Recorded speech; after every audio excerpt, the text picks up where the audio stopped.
In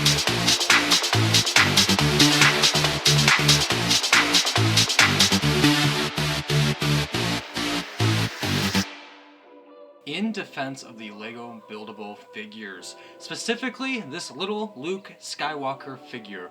This is a series where I see a lot of internet discourse about a lot of different LEGO sets, and I am going to plead their case of why I think they're pretty fun and pretty cool, because for the most part, I never hated the Buildable figures line. In fact, at the time I was really getting big into Bionicle, especially when Gen 2 was coming around, and it was even cooler that LEGO Star Wars was also having similar builds to the cool LEGO Toa at the time as well. And so I got myself a Luke Skywalker, a Jango Fett, and a Commander Cody at the time. I wish I would have collected a lot more of the cooler ones, in my opinion, with the Darth Vader and Grievous. However, a lot of the line I thought was always cool, but now is getting, not like, I wouldn't say expensive, but just like I don't have the desire to get them if I'm going to spend the money on just buying Bionicle parts here.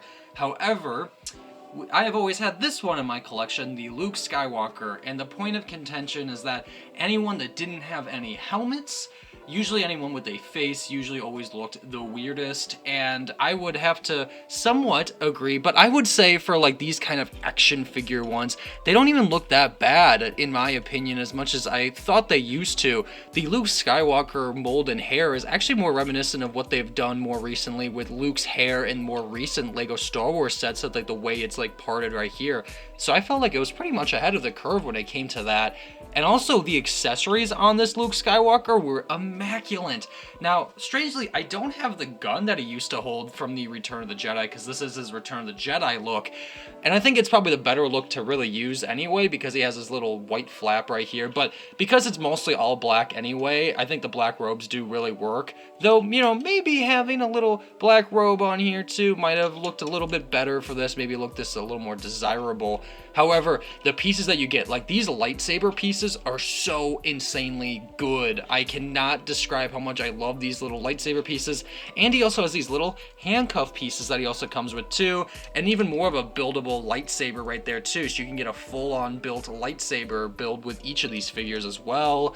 It has a lot of nice detail on like the torso right here. I mean, to be honest, I always have loved these little builds anyway, well, these kind of bigger builds.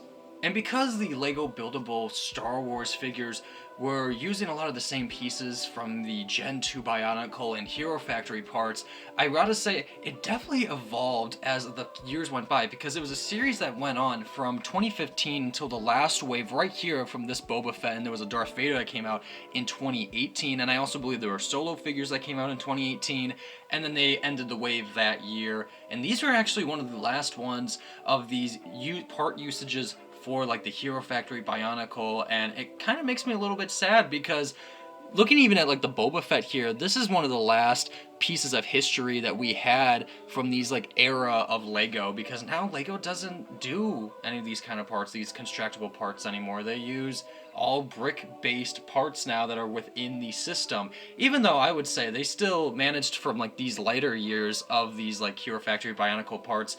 They really did start integrating a lot more with the LEGO system as a whole, a lot better, and especially more with obviously Technic, because that's where it really originated and started from, was using a lot more Technic parts.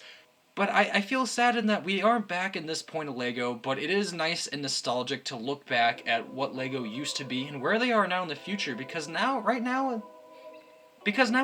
it's still not that bad. And if you still want these sets still exist. And because like I said before, the Darth Vader and the Grievous one were standouts, though I think one that goes even more underrated is that Scout Trooper on that speeder bike. I wish they would have done more, and I know there's all those like little LEGO leaks that have said, because it was like in some book or something, that they were going to release a Super Battle Droid and a 501st Trooper with an AT-RT. Like, my goodness, would I have wanted that more in the world, but we know that these can never exist again because LEGO destroys the parts.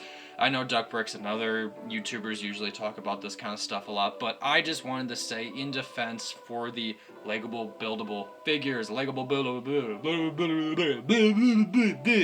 there, if you want to fight me, fight Smith Bricks in the comments below.